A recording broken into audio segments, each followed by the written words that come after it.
July 13వ తేదీ గుంటూరులో జరిగిన విషయానికి ఈరోజు ప్రభుత్వం మేల్కొని ఎంత హడావిడి చేస్తుందో మనం అందరం కళ్ళారా చూస్తున్నాం.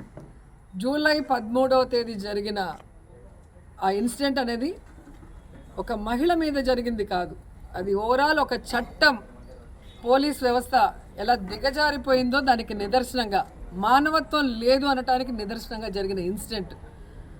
అసలు ఒక చిన్న వాటర్ పైప్ కనెక్షన్ కోసం జరిగిన గలాటాలో తెలుగుదేశానికి సంబంధించిన మల్లెల వెంకటరమణమూర్తి 21 డివిజన్లో ఉన్న నాయకుడు తన కుటుంబ సభ్యులతో కలిసి ఒక మహిళని బట్టలన్నీ ఊడదీసి మూత్రం పోయేంత వరకు, అంటే బాత్రూమ్ పోయేంత వరకు కొట్టారు. అంటే ఎంత ఘోరంగా కొట్టుంటారో ఒకసారి మీరు ఆలోచించండి. ఒక చిన్న విషయాన్ని ఒక కుంటి సాకుగా పెట్టుకొని ఒక మహిళ మీద ఏ విధంగా కుటుంబం మొత్తం దాడి చేసిందో అది సాక్షి టీవీ మొత్తం వీడియోలతో సహా జనాలకు చూపించిన తర్వాత అప్పుడు ప్రభుత్వం మేల్కొని చంద్రబాబు నాయుడు, లోకేష్ ట్వీట్ చేస్తారు, దిగ్భ్రాంతికి గురయ్యాం, షాకింగ్గా ఉంది అని చెప్పి. ఎంత సిగ్గుచేటు. ఈరోజు అధికారంలో మీరున్నారు, ముఖ్యమంత్రిగా చంద్రబాబు నాయుడు ఉండి నువ్వు ఫెయిల్యూరు, నీ పోలీస్ వ్యవస్థ ఫెయిల్యూరు, నీ ఇంటెలిజెన్స్ ఫెయిల్యూర్ అనేది ప్రజలందరూ తెలుసుకున్న తర్వాత ఏదో అమాయకంగా దిగ్భ్రాంతికి గురయ్యాను అని చెప్పి ఇప్పుడు పలానా వ్యక్తి మీద కేసు పెట్టండి, పలానా వ్యక్తి మీద కేసు పెట్టండి అని చంద్రబాబు నాయుడు చెప్పిన తర్వాత కేసు ఫైల్ చేస్తున్నారు. అంటే ఈ రాష్ట్రంలో పోలీస్ వ్యవస్థ పనిచేయటం మానేసిందా? కేవలం నారావారి చంద్రబాబు నాయుడు చెప్తేనే కేసు ఫైల్ చేస్తారని నేను అడుగుతున్నాను. చట్టం తన పని తను చేసుకొని పోవాలి కదా. ఈరోజు ఎవరైతే బాధితురాలుందో ఆ అమ్మాయి ఈ మల్లెల వెంకటరమణమూర్తి వల్ల ఇబ్బంది పడుతూ పోయి పోలీసులకి కంప్లైంట్ చేసినప్పుడు కనుక వెంటనే వాళ్ళు కేసు నమోదు చేయడం కానీ లేదా వాళ్ళని పిలిపించి వాళ్ళకి బెదిరించి పంపించుంటే ఈరోజు ఇది జరుగుండేది కాదు.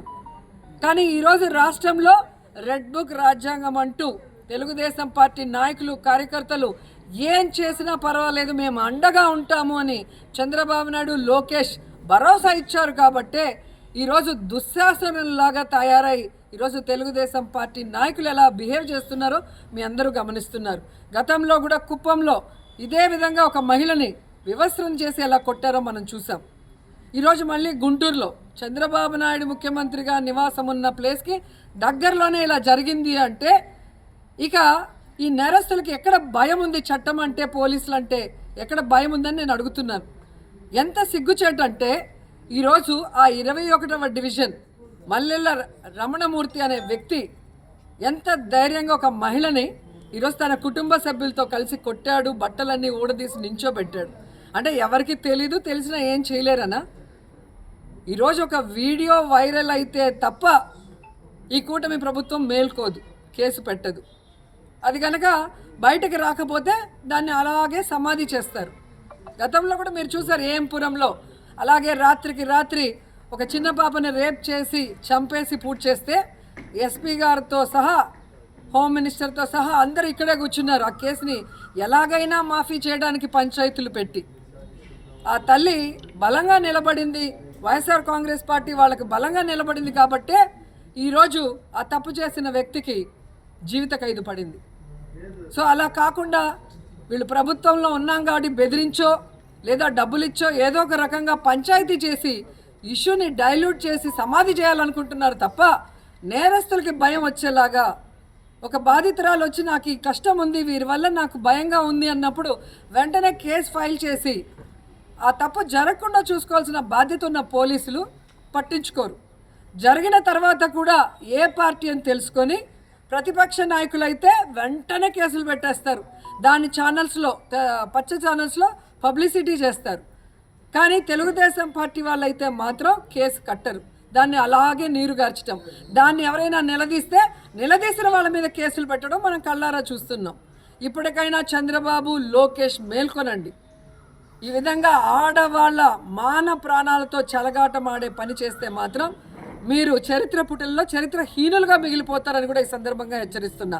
అలాగే ఆడవాళ్ళ కళ్ళల్లో కన్నీరు వస్తే చాలు, నేను అక్కడ తక్షణమే ప్రత్యక్షమవుతా, మీకు అండగా నిలబడతానన్న పవన్ కళ్యాణ్ ఇంతమంది ఆడవాళ్ళ జీవితాలు నాశనం అవుతున్నా ఈరోజు ఒక మహిళని వివస్త్రని చేసి ఆ అమ్మాయిని ఎలా కొట్టారో నిజంగా ఆ వీడియో చూస్తే భయమేస్తుంది. అమ్మాయి ఆ టైంలో ఎలా భయభ్రాంతులకు గురై ఉంటుందో తెలిస్తేనే మనకు ఒళ్ళు జలధరిస్తుంది.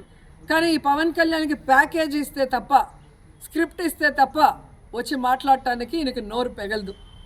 ఇలాంటి ఒక డిప్యూటీ సీఎం మన రాష్ట్రంలో ఉండటం మన దురదృష్టం.